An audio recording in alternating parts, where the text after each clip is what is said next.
A radiant summer and the promise. The air in Brooklyn during late June always seemed to shimmer, heat swirling off brick buildings, laughter and car horns weaving into one long city song.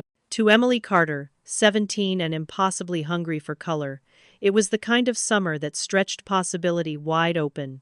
Every morning, she left her family's small walk-up in Prospect Heights with a sketchbook under one arm and a backpack heavy with spray paint, markers, and dreams. Emily had always felt most alive with her fingers stained in pigment. Growing up, she scrawled on every spare surface comic strips in the edges of her math homework, chalk murals outside her stoop, and later, intricate pieces in the city's forgotten corners. Her art was a language untamed and bold, one that spilled into every aspect of her life. But not until sophomore year had she truly believed it could become her world. That belief had a name: Stephen Adams. Stephen was the youngest instructor ever hired by the prestigious Brooklyn Arts Academy, a charismatic, sharp-eyed force who wore scuffed leather boots and a threadbare scarf, no matter the season. Word was he'd painted underground murals in Berlin and had his installation glow electric in a Soho gallery before he was even 25. Emily remembered their first class together vividly. He challenged the students to stop drawing what you see and start drawing what you feel burning underneath. That day, she'd made a mural-sized pencil sketch of a subway station pulsing with color, and Stephen had paused, studying her work with an intentness that made her flush. From that moment on, Emily's world subtly shifted. She found herself staying late after class, swept up in conversations about Chicano muralists, Jean-Michel Basquiat, or the secret language of graffiti. Stephen became a mentor unlike any she had known. He took her fledgling ambitions seriously, challenging her technical skills but, more importantly, making her feel her art mattered. He introduced her ideas to the world beyond the classroom, inviting her to student expositions, gently pushing her to submit to small contests, offering feedback as piercing as it was kind. To Emily, whose parents struggled to understand the point of painting uncommissioned walls, Stephen's encouragement was nothing short of a lifeline. He saw promise in the rawness of her lines and the way her subjects seemed to burst from concrete. He told her about projects in Manhattan she'd never dared dream of: the galleries hungry for new blood, the curators who could make or break a career with a nod at an opening. He told her she had that spark, you just have to let yourself burn. That July, as the city baked, Stephen invited her to join a select handful of students for a street art walk along the High Line. They spoke about activism and art, the power of public space, and the thrill of rebellion transformed into beauty. On the roof of an abandoned building overlooking the Hudson at sunset, a swirling canvas of rose and violet behind the skyline, Stephen promised her, "If you keep pushing like this, Emily, I'll make sure the world sees what you can do. Doors will open for you, I swear." It was the kind of promise that settles deep, forming the backbone of hope. That summer, Emily worked harder than she ever had, sketching for hours in the thick, sweet nights, working odd jobs to buy new paints, letting her imagination bleed into everything. She believed in Stephen's words, the way she believed in gravity. For the first time, her dreams felt real within reach, real enough to taste. As August waned and the new semester loomed, Emily would look back on those golden hot days as a bright hinge on which her entire future turned, a season heavy with trust, opportunity, and the first true promise of her young life: illumination and shadows. That autumn, Emily's world became a kaleidoscope of new faces, dazzling spaces, and restless adrenaline. Stephen's promise that she would be seen, that real doors would open, began to manifest themselves in ways that made her heart hitch with hope. Suddenly, Emily was riding subway lines to neighborhoods she'd only read about, stepping through steel doors into studios flooded with two white gallery lights. The hush of expectation in those rooms felt almost holy to her. Stephen, always 2 steps ahead, seemed to know everyone worth knowing. He introduced Emily to influential curators, edgy gallery owners, and the enigmatic alumni who had once haunted the Brooklyn Arts Academy's graffiti-splattered halls. At first, Emily flinched under these strangers' scrutiny, but Stephen's hand at her shoulder was steady, his words confident. "They want to meet you because your work demands it," he whispered once at a backroom party in Dumbo, as waiters circled with wine and hors d'oeuvres nobody actually ate. With every invitation, Emily's confidence grew. She found herself discussing her process, the importance of color, movement, and city life, in front of people she'd secretly idolized from afar. People asked for her opinions, listened sharply, and sometimes quietly marveled at her sketches. One evening, a gallerist complimented her on the energy in her lines. For a moment, the anxious, uncertain girl vanished. In her place stood an artist. Stephen arranged for Emily to participate in a group show at the school's gallery. Her work would hang beside that of advanced students and even recent graduates. It was her first real step into the city's storied art scene, and she felt the weight of it in her bones. She poured her soul into each piece, sometimes painting past midnight, the city pulsing faintly through her studio window, sirens, laughter, distant music.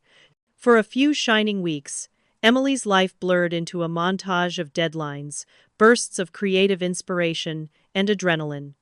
Her phone vibrated with congratulatory messages from classmates and social media followers. Her parents tried awkwardly, but sincerely to express pride. And Stephen kept her on track with encouragement and exacting critiques. Together, they refined her portfolio, making plans for the exhibition and mapping out possible scholarships come graduation. But as the opening night of the group exhibition approached, a nervous energy began to infest her excitement. There were whispers in the school's echoing marble halls, sharp glances exchanged among a few senior students. Emily brushed it off, convinced it was nothing but jealous gossip. The night before the exhibition, when her work was already hanging under the sharp glare of gallery lights, Emily's world tilted.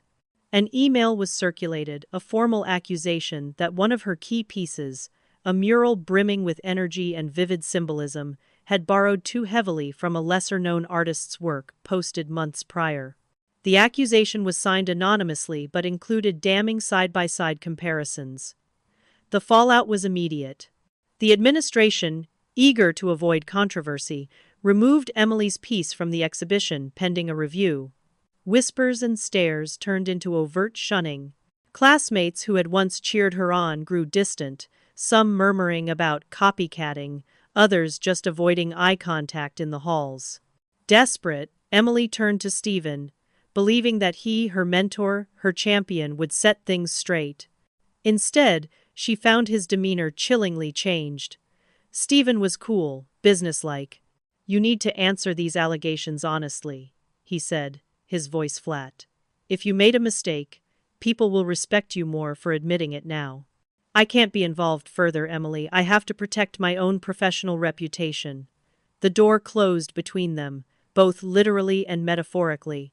Stunned, Emily wandered the city in a haze, feeling the warmth of recent triumphs replaced by something sharp and cold. As news of the scandal rippled through their artistic circles, the same curators and artists who once seemed enchanted by her talent now regarded her with polite, dismissive distance. Her inbox filled not with invitations, but with silence. Her social media swarms with rumors she can't outrun. At home, her parents asked uncomfortable questions, their faces lined with disappointment and worry they didn't know how to hide. Emily retreated further inside herself, embarrassed, angry, and profoundly alone. The city she loved, once a living, breathing mural of possibility, now loomed impersonal, gray, and full of closed doors. As September faded into October, Emily realized for the first time just how fragile a dream could be in the face of betrayal. The promises of summer, glittering, incandescent, were gone, replaced by an eclipse of trust and belonging. The chapter closed not with a triumphant unveiling, but with a devastating lesson. Sometimes, the brightest lights cast the darkest shadows. Collapse. The air seemed heavier, thick with something Emily couldn't name, a weighted silence following her everywhere, even in the spaces where city noise should have drowned out her thoughts. Days bled into each other, colorless and slow. The city streets, once a living sketchbook, now pressed in on her, the graffiti and murals on every corner suddenly reminding her not of possibility, but accusation. Emily stopped showing up to classes altogether. The thought of facing classmates' averted gazes or the bracing indifference of faculty made her stomach twist. Her phone buzzed with the occasional message, most left conspicuously unread. A terse, awkward text from a well-meaning friend. "Are you okay?" An angry string from her mother demanding answers, and a flood of notifications from social media, hundreds of strangers debating her name, her work, her supposed theft. Some messages stung with righteous condemnation, others with gleeful schadenfreude. A few anonymous. Words of support shone through, but they were quickly drowned by the tide of suspicion and scorn. Nights became the hardest. Emily wandered the apartment restlessly, unable to sleep or focus, her mind chewing on an endless litany of what-ifs. What if she'd just kept her head down? What if she hadn't trusted Stephen so much? What if she'd never tried to stand out at all? Her sketchbook sat unopened on her desk, the blank pages a silent rebuke. For weeks, she could not bring herself to touch a pencil or spray can. Her parents, once the gentle ballast of her life, now seemed like strangers. Her mother moved around the house with heavy footsteps, eyes apprehensive and voice cautious, as if one wrong word might cause Emily to shatter completely. Her father, who had never understood her passion for art but had always admired her determination, fell silent at the dinner table, retreating behind the screen of the evening news. Conversations were brief and strained. Sometimes, Emily caught bits of whispered arguments behind closed doors, worries about her future, tuition fees, their family's reputation in the community. Isolation replaced the sense of belonging she once felt. The friends who'd cheered her on at exhibitions or brainstormed street art ideas with her now kept a polite distance. Rumors circulated in the tight-knit network of the academy's students. Some truly believed she'd copied someone else's work, while others simply didn't want to risk their own standing by being seen with her. Even the city's art spaces, where she'd once found solace and kinship, felt alien. She avoided her favorite haunts in fear of running into people who had once respected her, now looking at her with thinly veiled suspicion. The sharpest pain came not from the accusation itself, but from Stephen's abandonment. Scenes replayed endlessly in her mind. The warmth of his encouragement, the pride she'd seen in his eyes, the feeling of being understood and chosen. Now, all of that was replaced by a single, cold conversation, his voice flat, his door shut. She wondered if any of it had ever been real. A subtle but relentless sense of unfairness began to grow roots inside her. She remembered every hour she'd poured into her artwork, every late night spent perfecting her pieces rather than partying or sleeping or living the ordinary life of a teenager. Was it all for nothing? The world that once seemed expansive and bright now felt small, hostile, and locked away. The only escape she found was in long, aimless walks, drifting through lower Manhattan at midnight, the city's neon and streetlights blurring past as she tried to numb herself to the ache of disappointment and shame. Sometimes, she'd pass new murals, other people's creations full of rebellion, pain, or hope, and feel an ache of longing so sharp it nearly brought her to tears. Her own voice was lost, smothered by the noise of accusation and disbelief. For a time, she imagined she'd never paint again, never reclaim the certainty and joy that art had once brought her. One night, after a pointless argument with her mother about her future college, jobs, finances, none of which seemed to matter anymore, Emily locked herself in her tiny bedroom. She stared at the peeling paint on the walls, visions of her old life fluttering like dying moths. The city outside moved on without her, uncaring. And for the first time, she let herself cry, really cry, full-throated, racking sobs that left her empty and exhausted. Collapse was not a moment. It was a slow, inescapable gravity, pulling her down day by day. But in the lowest place, buried under the weight of shame, injustice, and loss, something silent and stubborn remained, a tiny ember, invisible and unresolved, waiting beneath the ashes. Ember beneath the ashes. A September rain hammered the city, streaking filmy reflections down brick walls and pooling in potholes along the Soho streets. Emily trudged through the watery blur one evening, head down, battered sneakers soaking through. Her movements were automatic, more memory than intention, walking simply to stave off sleep, to distract herself from the hum of accusation that had grown to fill every room at home. She walked until her legs ached, eventually finding herself beneath a graffiti-stained underpass, humming with the distant rumble of the subway. Stale rainwater and spray paint filled her lungs. She stared at the smeared neons on the wall across from her, layers of messages that bled into each other. Hearts, names, slogans, raw declarations. Somewhere underneath the grime, Emily could almost recognize her old tag, the one she used to scrawl when possibilities had felt endless. She ran her thumb over a chipped concrete ledge, the same way a pianist might reach for a forgotten melody. Her fingers itched.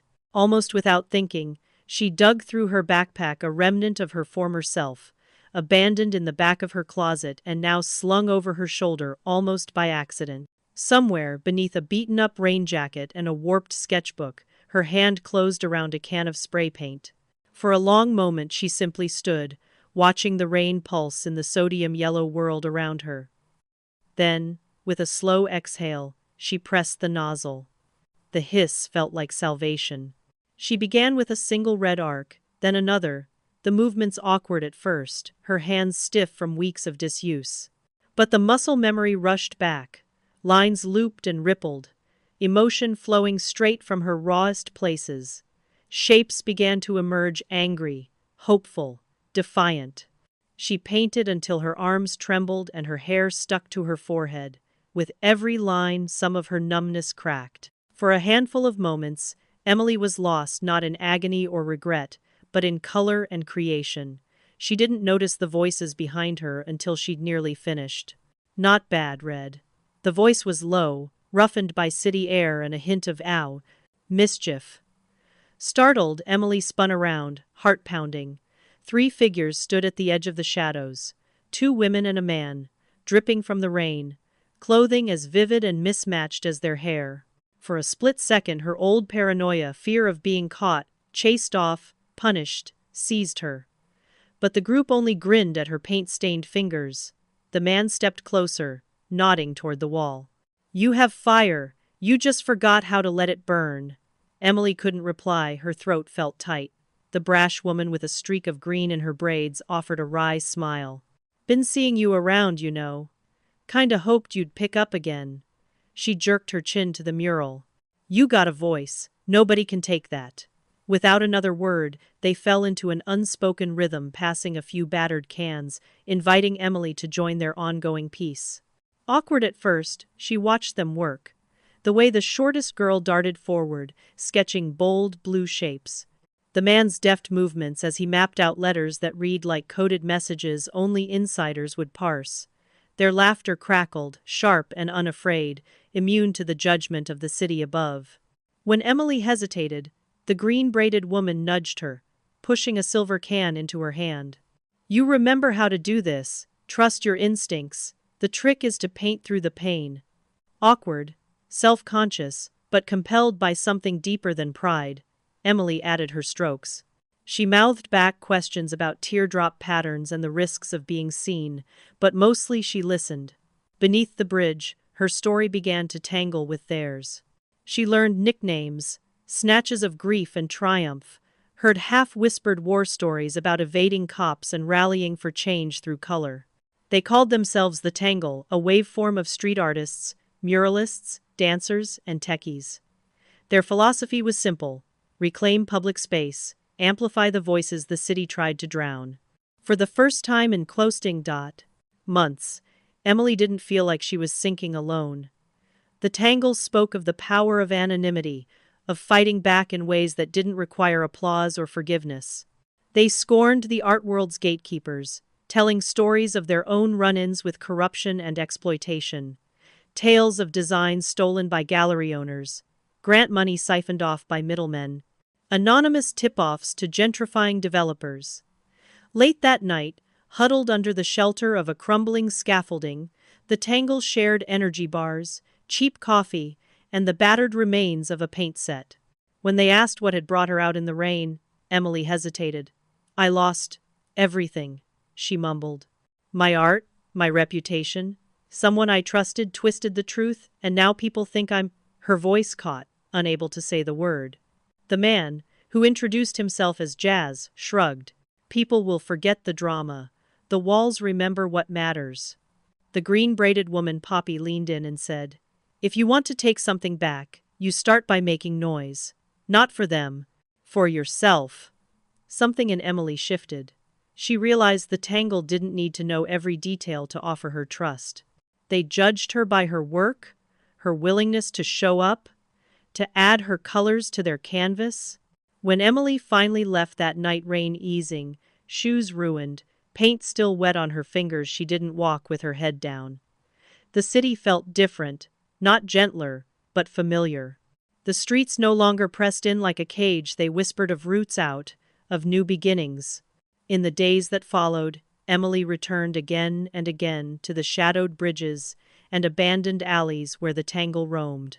She learned to move fast, to read the pulse of the city and spot the signs of a cop car before the lights flared.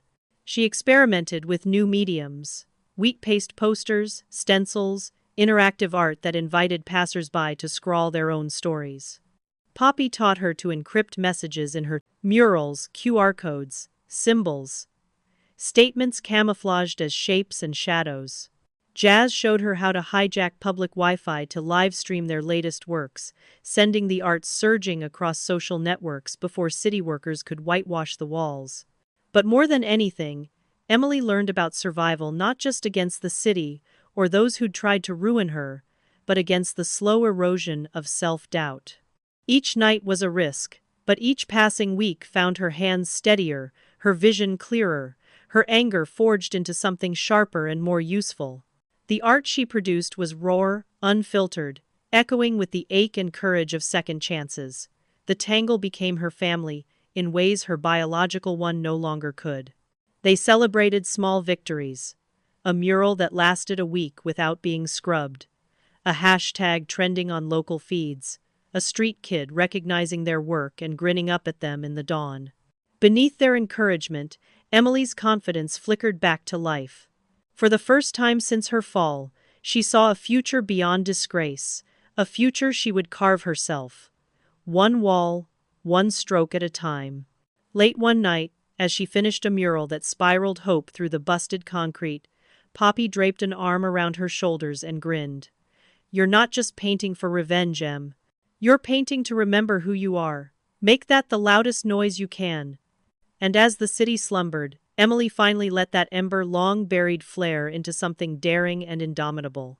The world had tried to bury her. But among outcasts, rebels, and visionaries, Emily Carter learned that sometimes the most powerful fires start as a whisper in the dark. The Underground Network. By mid-October, the city had donned its autumn skin. Maple leaves clung to rain-darkened curbs, and the sun, whenever it showed, seemed to glance off the asphalt in 100 golden shards.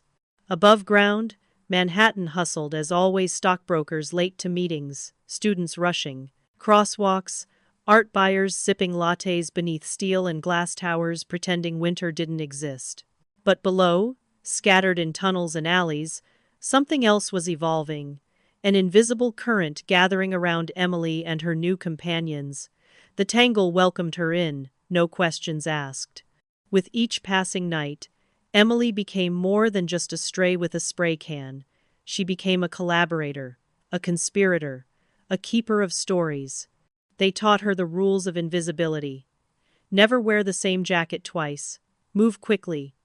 Know every exit and dead end in a 5-block radius. But they also taught her connection, the kind built in fleeting moments, over the shared risk of jail time and the quiet hum of creative solidarity. It was Poppy who voiced what everyone was thinking during a midnight brainstorming session under a bridge on the Lower East Side. We're good at painting what we feel. But what about painting what they've stolen? People need to know what's happening in these whitewashed galleries, need to see those who never got the mic. Her gaze lingered on Emily, not accusatory but inviting. Inspired, Emily floated the idea that would shape their campaign. What if we reclaimed the walls not for ourselves, but as billboards for the truth. Not just for my story, but for every artist Stevens burned and erased. Jazz, fiddling with his phone's hotspot, nodded. We take it viral. Street and screen. Link up the physical and the digital. The plan coalesced as quickly as the condensation on their coffee cups. During the daylight hours, Emily slipped into libraries and cafes, combing old academy group chats, portfolios, and archived student exhibits. She quietly reached out to other students she remembered as unusually withdrawn or who left the academy abruptly. At first, few responded. But the more persistent she became, the more stories trickled in. Some recounted over scrambled calls from burner numbers, others by direct message from anonymous accounts. Betrayals, overlooked ideas, stolen sketches, grant applications that had gone missing just as Stephen showed up with strangely similar work in his name. With the Tangle's techies, Emily learned how to encrypt messages and hide files behind QR codes and augmented reality triggers. They created shadow accounts on Instagram and TikTok with bios that read like pirate manifestos. For every voice you whitewashed, here's a wall you can't erase. Emily became adept at editing short, punchy videos, time-lapses of murals half-painted, then overlaid with text snippets that told the real stories. This was hers, 2018. He took it. You clapped. Soon, the campaign drew the attention of a growing online following. Anonymous artists, former students, even sympathetic critics started signal-boosting the posts. One night, the group launched a citywide wheat paste blitz, plastering raw, evocative posters illustrated with stolen ideas and tagged with Stephen's signature phrases, twisted into irony along the construction fences outside famous galleries. Underneath, in tiny letters or hidden QR codes, were encrypted links to files, dossiers of date-stamped artwork, emails between administrative staff, even grainy voice memos of private conversations. As tension built, Emily felt a strange mix of anxiety and exhilaration. She had never been so visible, and yet so hidden. Her old signature, now part warning, part anthem, started cropping up in subway bathrooms and college hallways uptown. She watched from the shadows as groups of NYU students clustered around a mosaic she'd left in Washington Square, debating what it all meant and piecing together the clues. Inside the academy and the greater art world, rumors pulsed. An unnamed art whistleblower was going viral, and old suspicions about Stephen's methods gained new traction. Emails sent to gallery curators and press agents were suddenly answered with, "Let's connect next week," instead, or, "We're reviewing past collaborations." Some of Stephen's previous students came forward publicly, emboldened by the momentum, adding their voices and their evidence to Emily's growing archive. But it wasn't all digital subterfuge. The Tangle's in-person interventions became more daring, echoing the Underground Railroad of ideas. They held a pop-up exhibit in an abandoned lot, mapped out over encrypted chats the night before. The theme was Stolen Voices.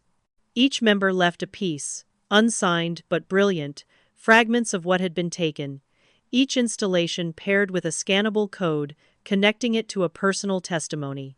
Spectators who stumbled onto the exhibit lingered, drawn in by the swirling mix of grief and fury, leaving sticky notes and Sharpie scribbles in response. "I see you. We believe you. Who else has stories like this?"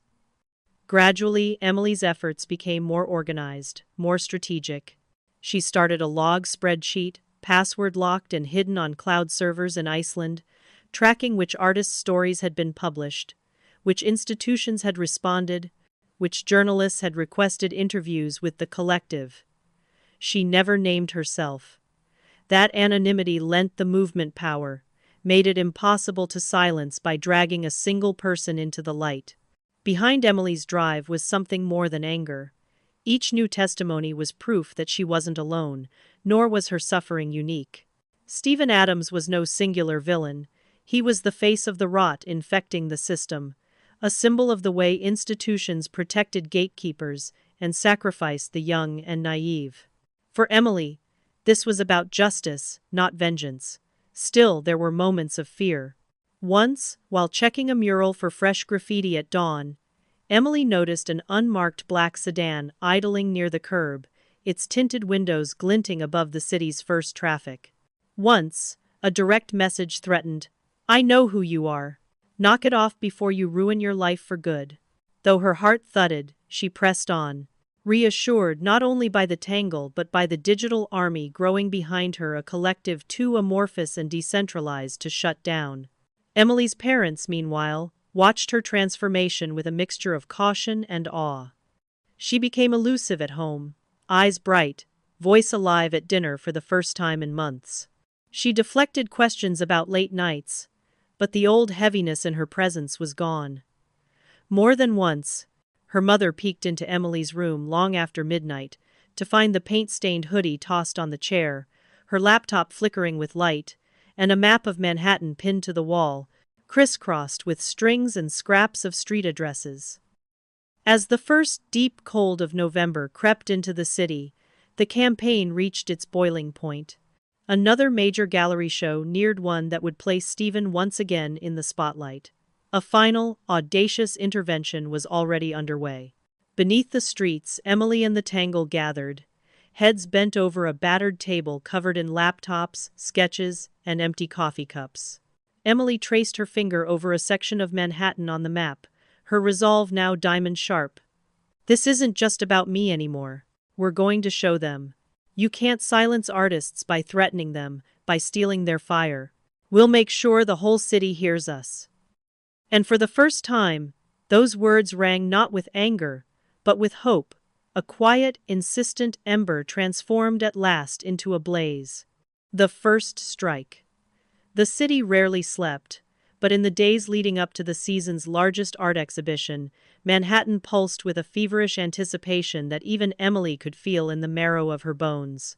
Art critics swarmed in from Boston, Philly, and D.C. Galleries washed their facades, ordered new lighting, and issued crisp invitations. And at the very center of the storm was Stephen Adams, the prodigy. The Braitage's darling, the man whose name fluttered across headlines beside photos of sleek, controversial installations. The tangle watched from the city's underbelly, patient as foxes. For weeks, they had mapped the streets surrounding the exhibition's venue, a reimagined warehouse in Chelsea that gleamed with polished glass and iron. They mapped security camera rotations, scouted the quietest entrances, and marked the blind spots where city workers wouldn't notice a flurry of movement at 3 in the morning. To Emily, planning the strike felt less like petty revenge and more like an act of urgent reclamation. She craved not Stephen's humiliation, but truth seen and heard, impossible to ignore. On the eve of the gala, Emily slipped through a subway grate with her backpack, heart thudding. The tangle was already in place. Jazz, pulling up the last schematics on his battered tablet, Poppy, triple-checking the spray paint inventory, and Mar, the quietest, stretching artist's tape meant for something large and unmistakable. They had decided, in the end, on a mural. Not a quick, cryptic tag, but a sprawling, luminous mural, one that would demand attention from any passerby, and more importantly, the city's insatiable press corps. The wall opposite the exhibition was usually a bland off-white, shielded from public view except during events. Tonight it gleamed under streetlights, emptied and swept by building management for décor ambiance, a canvas the city itself had unwittingly supplied. As Emily unzipped her backpack and felt the familiar weight of a spray can, her nerves flickered. What if the police showed up? What if Stephen's security noticed them before they finished? Jazz placed a hand briefly on her shoulder. "We move fast. Once it's up forever. The internet will take care of the rest." In the world the tangle lived in, art was only ephemeral until someone else caught it on a camera. Work began in silence, each member claiming a portion of the wall. Emily sketched the outlines, a cascade of faces, some real, some imagined, all gazing outward with eyes unblinking and wise. Poppy followed with colors, dropping bolts of blue and crimson that pulsed under the sodium-lit night. Jazz added distorted cityscapes, old subway maps, and phrases torn from old accusations. Who owns the past? Who profits from the silenced? Mar darted in, weaving QR codes and numbers obscured in careful, angular script. Onlookers began to appear: cab drivers on smoke breaks, early shift cleaners, even a couple on a midnight stroll. Some took photos. Most stared, mesmerized by the swiftly blossoming protest. Emily ignored them, heart knotted with urgency. She painted herself last, her old signature resurrected next to a chain of broken pencils crowned by flames, and a phrase lifted from Stephen's own Instagram lectures. Art speaks truth to power. By the time dawn crept over the Hudson, their mural was complete. It spanned 2 stories, bold and raw, and impossible to ignore. Dozens of QR codes glimmered like digital breadcrumbs, each linking to a testimony. Stories of stolen work, screenshots of emails, even whispered audio files from students who never spoke in public. Scan our silence. Read the headline beneath the largest code. That morning, the media descended for the final gallery walkthrough. The mural loomed at their backs, turning every interview and red carpet smile into a silent indictment. Photographers snapped it, journalists posted it, and within an hour, Chelsea Wall was trending across social platforms. Art students dissected its meaning in feverish group chats. The Academy's alumni newsletter issued a tight-lipped memo warning students to respect institutional boundaries. Gallery PR staff rushed to contact city workers, desperate to whitewash it before the VIP crowd arrived, but the news cycle had already latched on. The real shockwave came with the details. Embedded in the mural. Reporters, always hungry for scandal beneath the gloss, followed the QR codes. Within minutes, they found files, witness statements, and a collection of damning digital artifacts, none of which named Stephen directly, but each pointing unmistakably at a pattern of theft and manipulation in the city's most prestigious art circles. As one local critic wrote on her feed, the most important show of the season may not be inside, but across the street, where survivors are using paint as evidence. Stephen arrived in a private car, sunglasses gleaming. Emily watched from across the street, half hidden behind the knot of onlookers. There was a moment, just a flicker, caught in the morning light when his eyes registered the mural, and a shadow twitched across his face. He tried to look amused for the cameras, waving off questions with tight, brittle smiles. When a young reporter pressed him about the accusations surfacing online, his denial was airy and vague. Anonymous attacks? You know how the internet works. But his hand trembled slightly as he adjusted his suit cuff. Inside the gallery, whispers multiplied. Some students exchanged glances. Curators cast sideways looks at Stephen that hadn't been there a week before. Emily could read it easily. Doubt was blooming, and where doubt snuck in, silence rarely held for long. By late afternoon, the mural had been painted over by city workers. But the internet didn't forget the images, the QR codes, and especially the testimonies were already everywhere. The mural's digital afterlife began. TikTok synopses with 1 million views, deep dives on indie art podcasts, debate threads lighting up with hashtags like #Let Artists Speak and #Chelsea Truth. That evening, the tangle gathered again, this time not in haste, but in celebration. Someone had brought pastries. Jazz was already editing together a highlight reel of reactions and press clippings. Emily stared at her paint splattered shoes, flooded with a quiet sense of relief, and the first shot of genuine hope she'd felt in months. The story wasn't over. Strikes like this were rarely decisive, but something irreversible had been set in motion. In that golden, exhausted moment, she found herself grinning. Across town, the art world's most powerful doors were rattling, and Emily Carter, once invisible at the Academy's back benches, had thrown the first stone not with anger, but with truth, color, and the voice of a whole generation behind her. Spiral of truth. The mural's aftershock was immediate, but its ripples spread far beyond even Emily's wildest expectations. Within hours, screenshots and videos blanketed the city's feeds, hashtags multiplied, tweets pinged from artist enclaves in the Bronx, to student forums at Columbia. Chelsea Wall was more than just a rogue painting, it became a symbol, a digital rallying cry. For every image the city tried to paint over, 10 more surfaced online, filtered and refiltered, tagged and remixed, each iteration echoing the same message: scan our silence. Soon, the mainstream press waded into the storm. Arts blogs that once only posted glowing reviews ran sharp exposés first on the mural, then on the trove of receipts buried in its QR codes. Evening news anchors started using terms like institutional plagiarism and the myth of artistic genius with a newfound edge. Local TV ran interviews with masked artists blurring their voices, each confirming what Emily and the Tangle had revealed: that the city's art world, for all its talk of innovation, was threaded with shadows and silenced voices. But the revelations didn't stop there. Fueled by the mural's notoriety, former students and collaborators began sharing their own stories. Instagram accounts popped up overnight, curated by anonymous admins who posted screenshots of emails, cropped images of early sketchbooks, even audio snippets captured from behind closed doors at the Brooklyn Arts Academy. Their evidence was granular dates, venue invoices, scraps of concept art that bore striking resemblances to pieces Stephen had famously debuted years later. Emily, still a phantom in public but a live wire behind the scenes, worked late with the Tangle to verify submissions. She lost count of the group chats and encrypted folders accumulating on her laptop, voices trembling with relief to finally be heard, or bristling with anger over old wounds. Each confession strengthened their network, a growing family of the betrayed and the brave.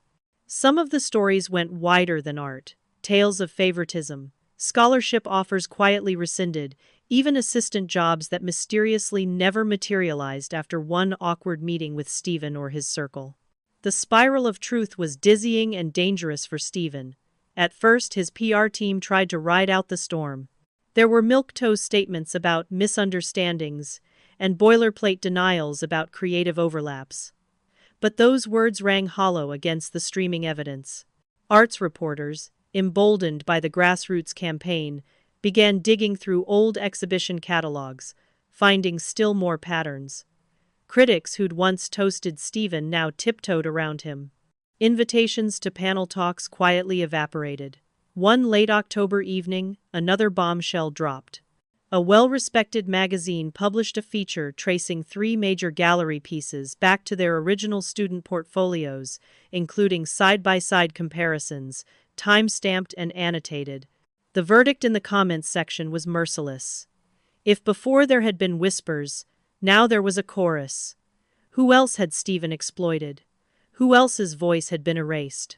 At the same time, the streets pulsed with new defiance. Artists unaffiliated with the Tangle began memorializing their own walls. Murals bloomed across Bushwick, Harlem, and Greenpoint, each one a living archive, a rainbow of names, dates, numbered justice for young artists lifted sky high beside painted faces and fists.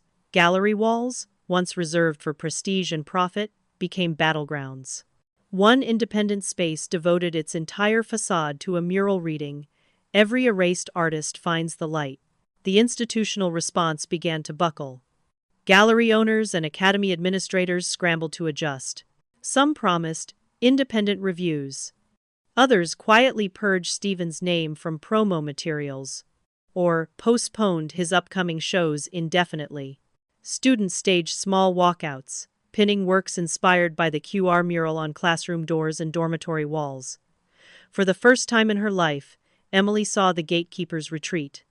Yet with visibility came risk. Emily's ghost-like anonymity grew more precious and fragile. She watched online as arguments raged. Some held up her cause as proof of what art could achieve. Others smeared her as a bitter iconoclast. Anonymous accounts lobbed threats. More than once, she woke to emails warning her to stop stirring up trouble. The Tangle circled closer, reminding her to stay careful but not to let the fear shrink her voice. One night, as she walked through the village, Emily found herself staring up at a new mural, one she hadn't painted, but that bore her original tag, lovingly remixed. "Not alone," it read in sloping neon script. Strangers had started to echo her old moniker, not as mockery but as tribute. Tears threatened, but she laughed instead, a strange, freeing sound. The pressure on Stephen, now a public spectacle, became unbearable. News choppers hovered above his next scheduled talk, but he never took the stage. Online petitions called for his suspension. Prominent alumni wrote letters demanding an audit of the Academy's past contests and commissions. Even those in his inner circle began to question distance, defect. But for all the outrage and digital pyrotechnics, the most powerful change was quieter. Young artists who had watched the saga in shadows began to share their own struggles, even when those stories didn't make the news. Sketchbooks found new confidence, group chats buzzed not just with gossip, but with encouragement and solidarity. The underground network, seated by one desperate act beneath a rain-slicked underpass, began to flower in public. And for Emily, this was the beginning of real power, messy, decentralized, uncontrollable. She could feel it pulsing through texts, through wheat-pasted walls, through the swelling crowds at every impromptu gallery protest. Her art had not only survived shame and exile, it had become the catalyst for hundreds of others to demand light, to claim space, to push open doors that had been shut for too long. As November winds drove leaves down the cracked avenues and city crews hurried to buff away the latest round of painted truths, Emily understood there was no going back, not for her or for the city's artists. Truth once unleashed was a spiral. It didn't simply expose the rot, it gave room for something new to grow. With each mural, each coded message, each artist emboldened to say, "This was mine," or "I refuse to be erased," the groundswell grew louder. Like all spirals, the movement felt dizzying, even unstoppable. And at its heart, Emily Carter stood grounded, not as a victim, but as the architect of the uprising New York's art world never saw coming. The fateful exhibition night.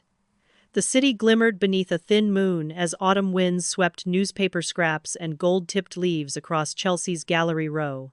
Manhattan's energy was a living thing that night, urgent, bright, and tense, in a way that echoed the months of quiet upheaval. Inside the converted warehouse gallery, where 100 voices whispered beneath cathedral-high ceilings, the art elite mingled in muted luxury. Gallery owners, critics, professors, collectors, and the most promising students from all 5 boroughs. Every surface gleamed pristine glass, polished concrete, white pillars spotlighted with curated installations. Waiters in pressed uniforms floated through the crowd, offering flutes of Prosecco and sly comments about which rising star would guest at which after-party. In between them, cameras flashed, not for the art but for its makers or, more often, its myth-makers. The air was thick with perfume, anticipation, and the secret knowledge that tonight could change everything. Stephen Adams stood at the center of the commotion, an immaculately tailored suit hugging his wiry frame, scarf knotted in his trademark style even indoors. He seemed to orbit at the edge of every conversation, each group subtly vying for his attention. His smile was bright and practiced, his eyes scanning the room with a predator's focus. To most, he was still the golden boy untouchable, his controversies dismissed as the jealousy of lesser talents. Whispers about recent scandals simmered beneath the surface but rarely found their way into polite conversation. Power protected its own. But beneath that glittering veneer, something had shifted. For weeks, the city had been rattled by Emily's anonymous campaign, and the Tangle's defiant art galleries painted in protest, social media alive with QR-coded confessions, and rumors swelling into steady outrage. Tonight, the tension buzzed like an exposed wire. In the far corner of the gallery hung Stephen's newest installation, a colossal canvas built of jagged, interlocked panels, its price whispered as 7 figures. The press clustered eagerly, their lenses drawn not to the colors, but to the man himself. Yet just past the edge of the spotlights, facing the rear entrance, was the last exhibit to be unveiled.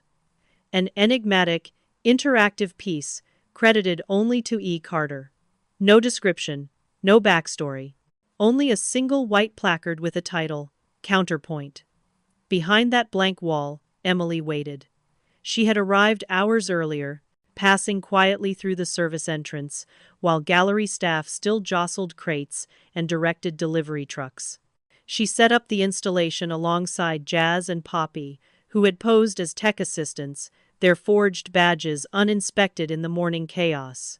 The piece was born out of hard-won boldness. A multi-layered mural on transparent screens, projected light, old-school paste-ups, augmented reality overlays, and fractured pieces of paint-stained glass. In the right sequence, QR codes hidden in the design would trigger a flood of stories. First-hand testimonies layered over images of stolen art, unedited recordings of trembling confessions, and time-stamped documents that proved one pattern again and again. It was a weapon made of light and truth, impossible to ignore unless someone deliberately looked away. For over an hour, almost no one ventured near the Carter piece. The city's most important people were focused on Stephen, basking in his legend, too busy or wary to explore an unknown challenger. Above the swelling applause and camera flashes, Emily waited, heart drumming, soaking in the noise, never feeling more alone or more certain of her purpose. Then, just before midnight, the program shifted. The gallery's director took the stage and thanked those who believe in the future of art. He invited everyone to raise a glass to voices yet to be fully heard, apparently unaware that tonight would be the night those muted voices would break through the marble floor. Emily stepped from the shadows as planned, nerves taut but feet steady, blending into a small knot of students and curators gathering around her piece. Poppy's prearranged cue, an offhand remark about the digital bit being the real story, sent a critical mass of curious onlookers stumbling closer. Phones in hand. The hush that descended was electric. Emily tapped the first screen, revealing layers beneath. Bright, raw street art lines, voices whispering through tiny speakers, digital timelines swirling around shattered images. One by one, phones buzzed as QR codes were scanned. Murmurs escalated. First, a short confession. My sketch. He said it inspired him, but I never got credit. Then, a string of emails, pale against the dark.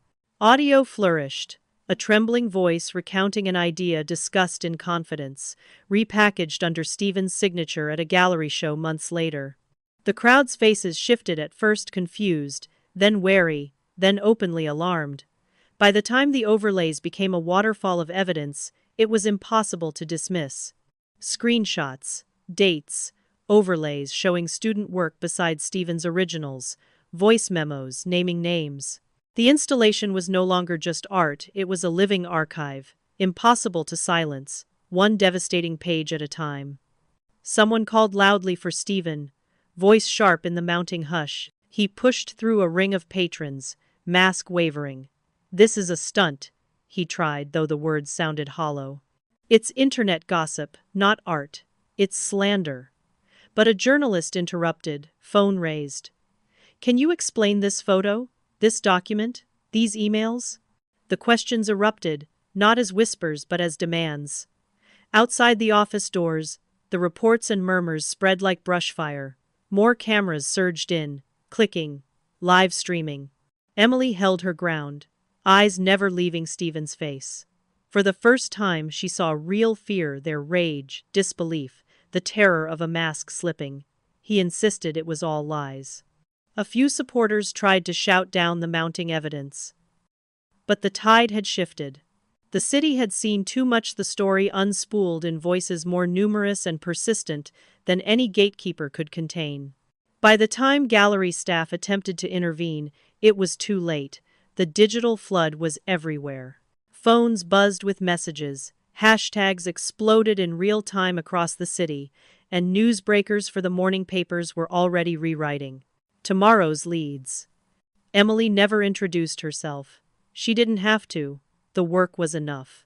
For the first time, she stood in a room that truly saw not just her, but an entire cohort of erased creators. As the crowd pressed in, some with new respect, others with quiet awe, Emily felt the years of shame and betrayal lift, replaced by a clarity as fierce and cold as glass. Power had shifted, and this time, it was not because someone opened a door for her, but because she and her allies had knocked the door from its hinges. Stephen, barely holding composure, was whisked away by gallery security. The old order was crumbling, visibly, audibly the city's gatekeepers and tastemakers confronted by a truth they could no longer deny or erase. The media would clamor for interviews. Students would post midnight reflections and blurry videos of the moment when a whisper became a roar. For Emily, the exhibition night was not an ending, but a radiant threshold, a single, defiant living canvas, scrawled boldly across the future. Aftermath. The days that followed the exhibition crackled with an energy New York hadn't felt in years, a blend of reckoning, vindication, and the uncertain thrill of change. The city, as if waking with new eyes, hummed with gossip, outrage, and questions that wouldn't be buried beneath a new headline. For the first time since the whispers began, the conversation was inescapable. Stephen Adams's fall was both swift and merciless. That morning, his picture graced every news site and paper, but not as a visionary or prodigy, as the headline subject of a scandal finally made real. Once his admirers wrote eager takes about genius and rebellion. Now the same journalists pieced together timelines showing years of exploitation, eerily similar sketches, and a string of inspiration conveniently snatched from the portfolios of the young and powerless. The university announced his suspension in a curt press release, signaling a wave of internal reviews and sincerity-laced promises to investigate decades of procedure. Gallery shows evaporated from his calendar in hours. Auction houses quietly pulled his work from catalogs. Even his most ardent defenders, industry insiders who'd built reputations on proximity to his brilliance, either tiptoed away or issued statements heavy with regret. Stephen tried to fight the tide. He hired attorneys, gave one halting interview on the steps of his brownstone, called the campaign against him malicious smears by disgruntled students. But his voice seemed tinny in the roaring echo chamber of proof. Nobody bothered to schedule him for another talk. By week's end, the only crowds at his doorstep were reporters and a handful of protesters, holding up posters that mimicked the Tangles murals. Artists shouldn't fear their mentors. Respect the real creators. The Brooklyn Arts Academy, caught mid-scandal, became a pressure cooker of meetings and whispered regrets. The administration scrambled to reclaim trust. Alumni forums, open-door listening sessions, a new task force on plagiarism and student rights. The Academy's social feeds overflowed with declarations of zero tolerance. Still, the students' voices, emboldened by Emily's stand, grew only louder. In hallways and over coffee, barriers dissolved for days. Seniors who'd never spoken to freshmen shared stories of ideas dismissed or borrowed by faculty or star pupils. Murals and collages sprang up in building corners, the vibrant chaos of activism replacing the usual nervous hush of midterms. For Emily, the collapse of her tormentor didn't usher in simple relief. Triumph was tangled with exhaustion, vulnerability, and a kind of wary awe at what she and the tangle had set loose. Suddenly, strangers recognized her face online, avatars echoing her old street tag turned up in comment sections and DMs. Anonymous artists sent their thanks in elaborate sketches or grainy photos of their own little rebellions, a stenciled hashtag, a quote from her mural. One girl from the Bronx messaged her, confessing she'd nearly quit painting after losing a scholarship. "I thought maybe my work wasn't worth fighting for until I saw yours on the wall. Thank you for reminding me." Dozens more like it filled Emily's inbox. At first they overwhelmed her, but as the days stacked up, their words carved out a quiet seed of belonging. The media became both a shield and a stressor. Some outlets got the story right, tracing the slow burn of exploitation and the courage it took to answer back. Others misrepresented her, painting Emily as either a cynical whistleblower or a martyr. She learned to ignore the worst of it, to cherish only what rang true. When journalists finally pieced together her real name, Emily's refusal to sit for in-depth profiles became its own sort of legend. She let the art stand alone, even as she fielded requests to speak on campus panels or at rallies. When she met with the Tangle, usually in shadowy coffee shops or wind-blown corners of Riverside Park, she joked that she felt less like a celebrity and more like a glitch, half myth, half flesh. Her family life shifted in ways Emily hadn't expected. At the dinner table, the silences grew less brittle.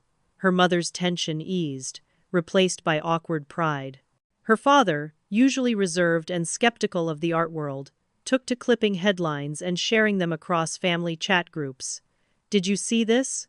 they said. Emily Carter changed the city conversation.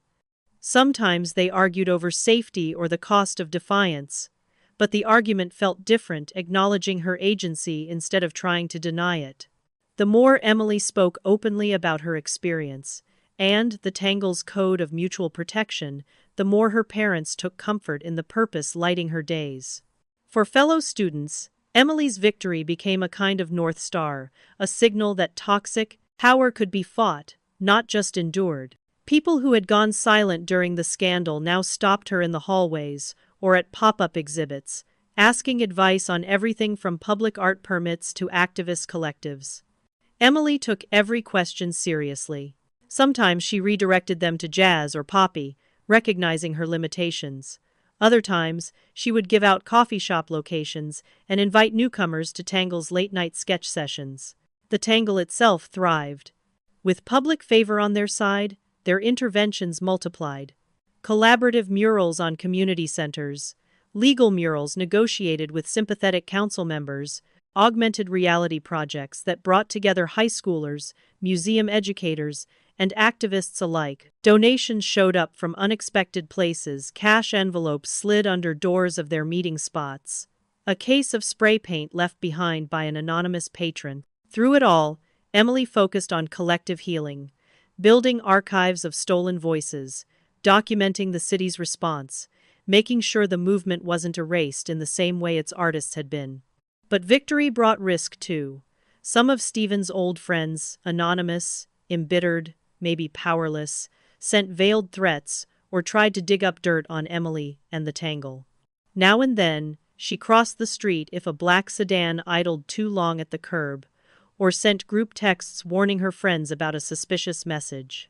She took solace in the strength of their network, tightening safety protocols and shifting meeting places when needed. Through everything, one image persisted. On a chilly November night, standing on the roof of a building near Prospect Heights, Emily gazed out over the city, her breath visible in the electric dark. Below, murals shimmered under the lamplight. SC New Step's winter crept in on the heels of the storm. In the months after the scandal broke, and the city's art world rewrote its rules, the streets of Brooklyn and Manhattan pulsed with a new energy, a restless optimism, the fragile hum of things beginning again.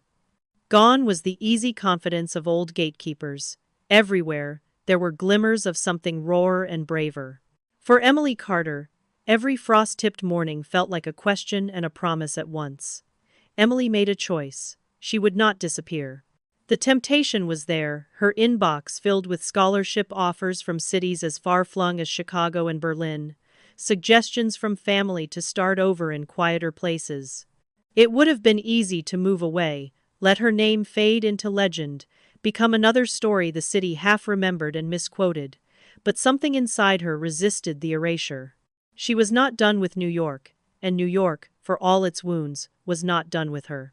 Instead, she threw herself into the messy, exhilarating work of rebuilding not just for herself, but for every young artist who had watched the saga unfold, swinging between awe and ache and the hope that their own voices might matter more now.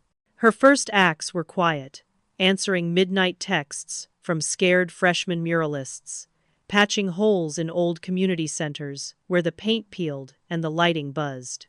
She set up Saturday workshops in borrowed classrooms, her hands moving as she talked art theory and spray can technique, breaking down the secrets of blending shadows or hiding signatures.